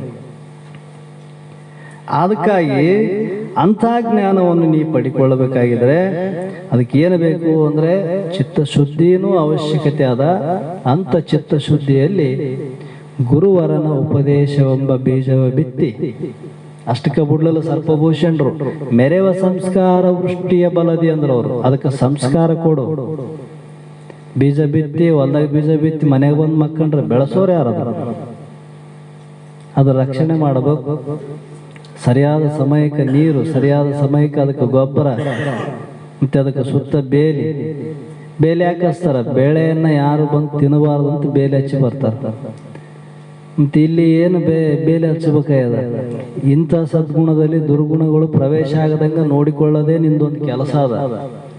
ತಪ್ಪಿದ್ರು ಬರ್ತಾವ. ಸಾಮಾನ್ಯ ಏನು ಮಾಡ್ಲಾರ್ದು ಸಲಿಕೆ ಪುಟ್ಟಿ ಇಟ್ಕೊಂಡು, ಗುರುಗಳು ಎಷ್ಟೋ ಸಲ ಹೇಳ್ತಾರ, ಸಲಿಕೆ ಪುಟ್ಟಿ ಇಟ್ಟವನಿಗೆ ಎಷ್ಟೋ ಅಭಿಮಾನ ಇರ್ತದ.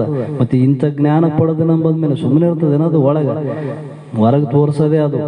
ಅಂತ ಸಂದರ್ಭ ಬಂದರೂ ಕೂಡ, ಅಂಥ ಜ್ಞಾನ ನಿನ್ನಲ್ಲಿ ದೃಢವಾದ್ರೂ ಕೂಡ ಅದರಲ್ಲಿ ನಿರಾಭಾವನೆ ಇರಬೇಕದ. ತಾನು ಮಾಡುವ ಪ್ರತಿಯೊಂದು ಕಾರ್ಯದಲ್ಲಿ ನಿರಾಭಾವನೆ, ನಿರಾಭಿಮಾನದಿಂದ ಕೂಡಿರಬೇಕು. ಎಲ್ಲಿ ಯಾವುದೇ ಇರಲಿ, ಅದು ಸೇವಾದಿ ಇರಲಿ, ಗುರು ಸೇವೆ ಇರಲಿ, ಜ್ಞಾನದ ವಿಚಾರ ಇರಲಿ, ಅದರಲ್ಲಿ ನಿರಾಭಿಮಾನ ಇರಬೇಕು. ಸಾಮಾನ್ಯರಿಗೆ ಇಷ್ಟು ಕಾಡ್ತದ ಅಂದಮೇಲೆ ಇನ್ನು ಇಷ್ಟೆಲ್ಲ ತಿಳ್ಕೊಂಡು ನೀನು ಸುಮ್ಮನೆ ಇರ್ತದೆ ಅನ್ನೋದು. ನನಗೆ ಗೊತ್ತಿಲ್ಲ, ನನ್ನ ಕೇಳಿಲ್ಲ, ನನಗೆ ತಿಳಿದಿಲ್ಲೇನಂತ ಹಿಂಗೆ ಭಾವ ಮಾಡ್ತದ. ಅದಕ್ಕಾಗಿ ಇಂಥ ಒಂದು ನಿರಾಭಿಮಾನ ಇರಬೇಕಾಗಿತ್ತಪ್ಪ ಅಂತಂದ್ರೆ ಏನು? ಚಿತ್ತಶುದ್ಧಿ ಇರಬೇಕು. ಮತ್ತು ಅಂತ ಚಿತ್ತಶುದ್ಧಿಯು ನಿಷ್ಕಾಮ ಕರ್ಮದಿಂದ ಆಚರಣೆಯಿಂದ ಆಗ್ತದ ಅಂತ ಹೇಳಿದರು. ಇಂಥ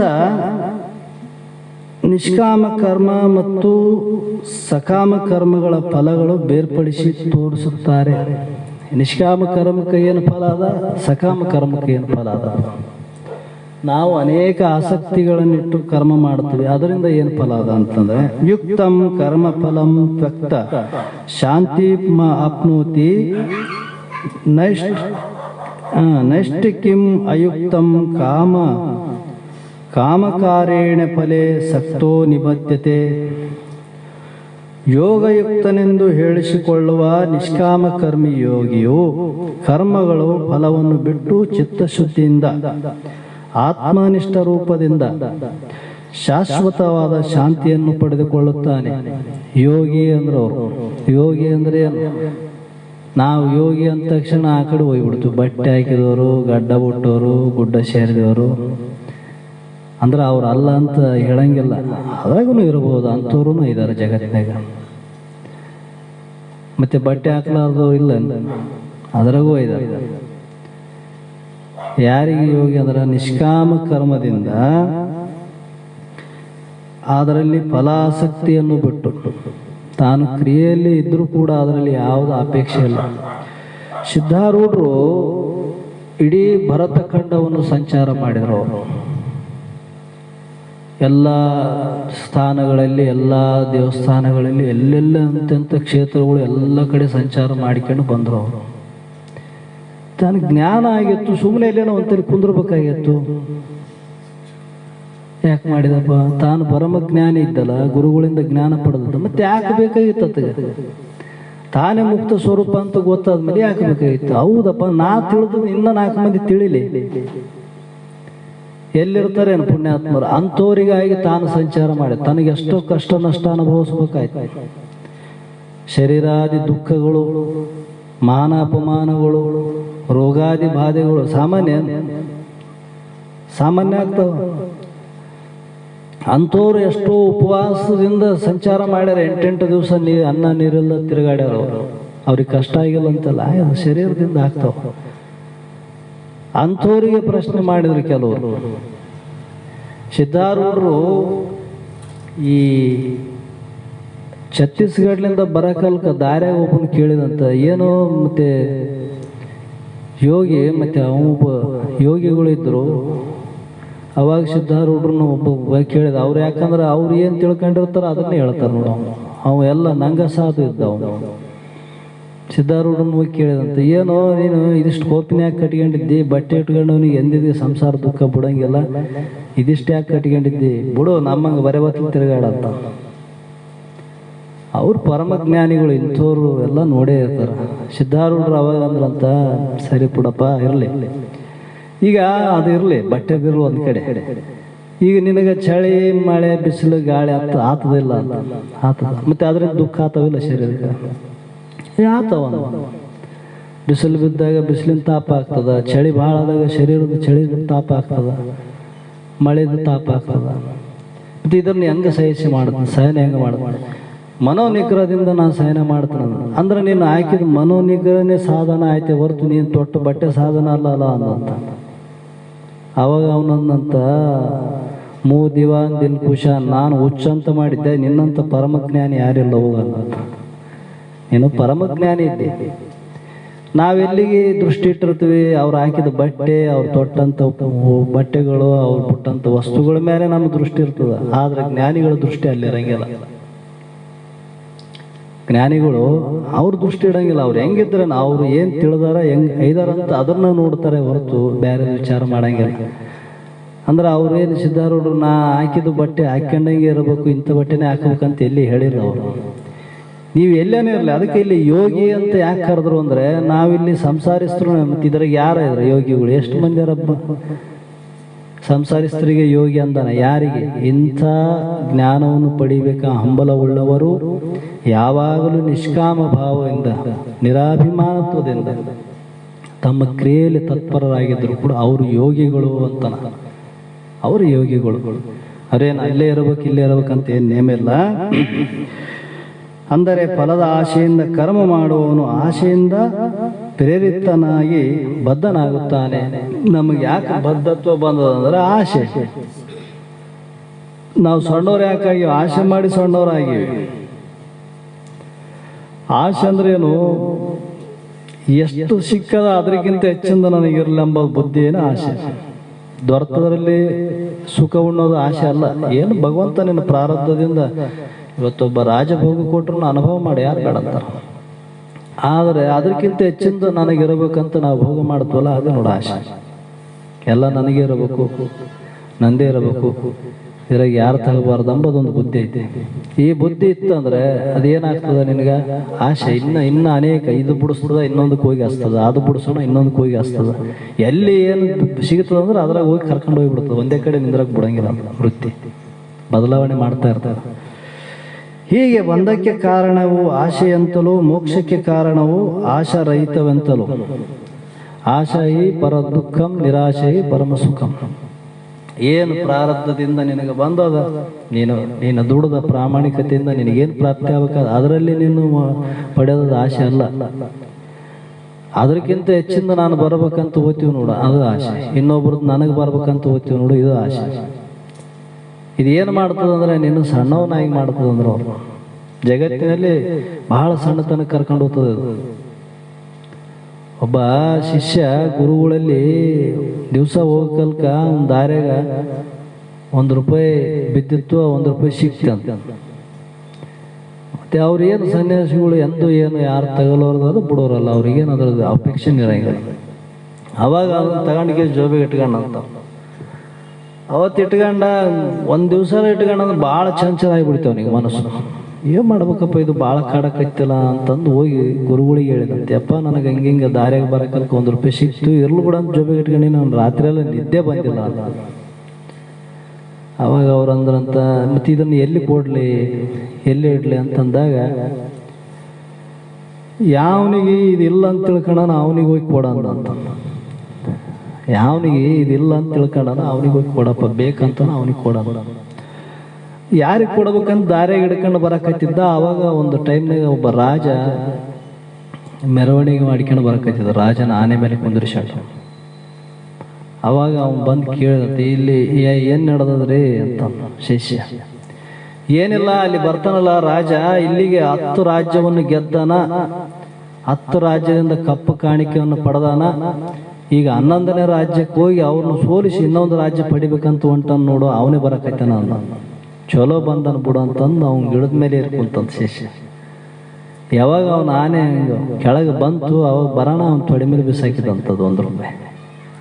ಅವಂಗ ತೊಡೆ ಮೇಲೆ ಬಿದ್ದ ತಕ್ಷಣ ಮೇಲೆ ನೋಡಿದಂತೆ, ಯಾರು ಅವ್ನು ಕೆಳಗೆ ಇಳ್ಕೊಂಬರ್ರಿ, ಅದಕ್ಕೆ ಏನು ನೋಡಿ ಹಾಕಿದೆ, ಅವ್ನು ಇದ್ರ ಸಲಗೆ ಹಾಕಿದ್ದು ರೊಕ್ಕ ಅಂದಂತ. ಇಲ್ಲ, ನಮ್ಮ ಗುರುಗಳು ಯಾವನ ಜಗತ್ತಿನಾಗ ದರಿದ್ರ ಇದಾನ ಅವನಿಗೆ ಹೋಗಿ ಹಾಕಂತ ಹೇಳಿದ್ರು, ಅದಕ್ಕೆ ನಿನಗೆ ಹಾಕಿ. ಅವನಿಗೆ ಮತ್ತೆ ಮೈಯೆಲ್ಲ ಉರಿಯತ್ತಂತ, ಇಷ್ಟೆಲ್ಲ ಮಾಡಿದವನು ನನಗೆ ದರಿದ್ರ ಅಂತ ಇವನು ಅಂತ.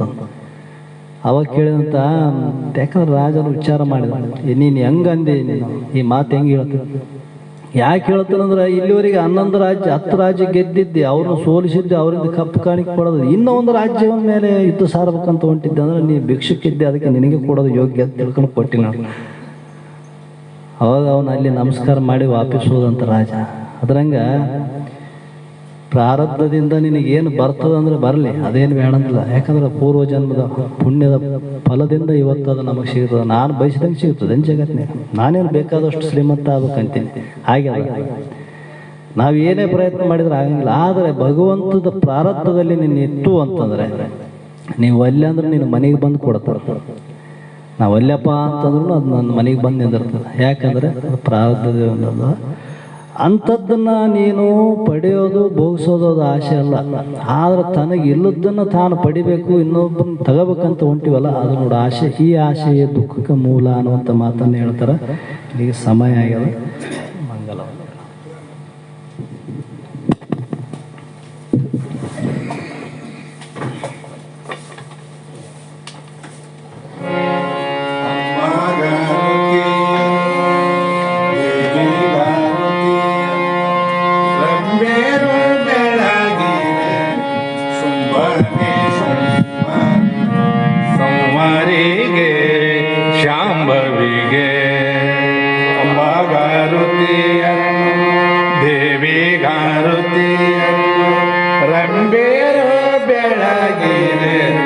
ಶುಂಭನೆ ಶುಂಭರ ಸಂವಾರಿಗೆ ಶಾಂಭವಿಗೆ ಕುಂಭಕುಶ ಜಗದಂಬೆ ನಿಮ್ಮ ಪದ ನಂಬಿಕೊಂಡೆನು ನರ ಶರೀರದಿ.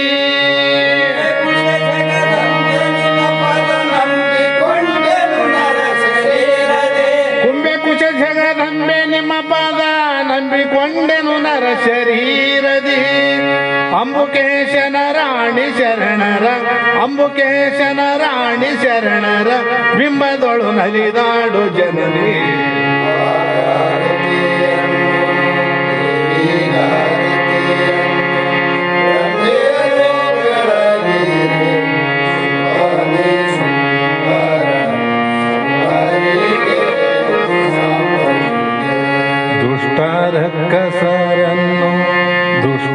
ದುಷ್ಟರಕ್ಕಸರನ್ನು ಮೆಟ್ಟಿ ಕುತ್ತಿಗೆ ಕೊಯ್ದು ಸುಟ್ಟು ತ್ರಿಪುರವ ಗೆದ್ದ ಶ್ರೀಕಾಂತಿಗೆ ಶಾಂಭವಿಗೆ. ದುಷ್ಟರಕ್ಕಸರನ್ನು ಮೆಟ್ಟಿ ಕುತ್ತಿಗೆ ಕೊಯ್ದು ಸುಟ್ಟು ತ್ರಿಪುರವ ಗೆದ್ದ ಶ್ರೀಕಾಂತಿಗೆ ಶಾಂಭವಿ. ದುಷ್ಟಮನುಷ್ಯನ ಬಟ್ಟೆ ಬಗೆಯುತ್ತ ಬೆಟ್ಟ ಕೊಳ್ಳಕ್ಕೆ ಹಿಡಿದು ರೇಣುಕೆ.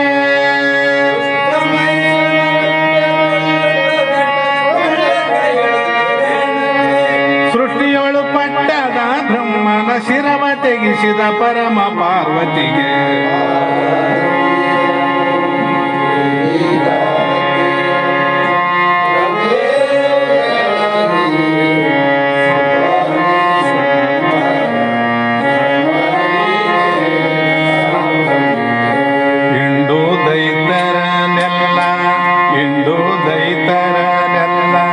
ಚಂಡಾಡಿ ಕೊರಳೋಳು ರುಂಡಮಾಲೆಯ ಧರಿಸಿದ ಚಾಮುಂಡಿಗೆ ಶಂಕರಿಗೆ.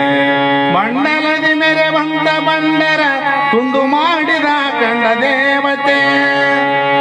ಮಂಡಲದಿ ಮೆರೆವಂತ ಬಂಡರ ತುಂಡು ಮಾಡಿದ